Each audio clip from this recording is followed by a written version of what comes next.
ভাতের পাতে যদি টক থাকে তাহলে কিন্তু এক থালার জায়গায় দু থালা ভাত শেষ হয়ে যায়, তাই না বন্ধুরা? তোমাদেরও তো তাই হয়। তো দেখো, আমি আজকে চিংড়ি মাছ দিয়ে বানিয়ে নিয়েছি চিংড়ি মাছের তেঁতুল দিয়ে চুটচুটি। এটা একটা গ্রাম বাংলার প্রসিদ্ধ রান্না। তো চলো দেখো কিভাবে আমি এই মাছের টকটা বানাই। তো প্রথমেই চিংড়ি মাছগুলোকে ভালোভাবে ধুয়ে বেছে নিয়ে নুন হলুদ দিয়ে ভালোভাবে মাখিয়ে রেখে দিয়েছি। এবার একটা মিক্সির জারের মধ্যে নিয়ে নিয়েছি কিছুটা পেঁয়াজ আর কাঁচা লঙ্কা, দুটোকে খুব ভালোভাবে বেটে নেবো। এবার নিয়ে নিয়েছি কিছুটা পরিমাণে পাকা তেঁতুল, পাকা তেঁতুলটাকেও ভালোভাবে জলের মধ্যে ভিজিয়ে রেখে দেবো।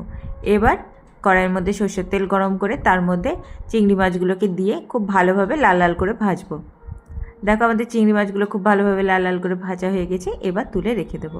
এবার ওই মাছ ভাজা তেলের মধ্যে দিয়ে দেবো কিছুটা পরিমাণ পাঁচফোড়ন আর দিয়ে দেবো পেঁয়াজ কুচি। পেঁয়াজ কুচি পাঁচফোড়নটাকে খুব ভালোভাবে ভাজবো। পেঁয়াজগুলো ভালোভাবে লাল লাল করে ভাজা হয়ে গেলে লঙ্কা আর পেঁয়াজ বাটাটা দিয়ে দেবো। এবার পেঁয়াজ বাটা লঙ্কা বাটাটা দিয়ে খুব ভালোভাবে মশলাটাকে কষাবো।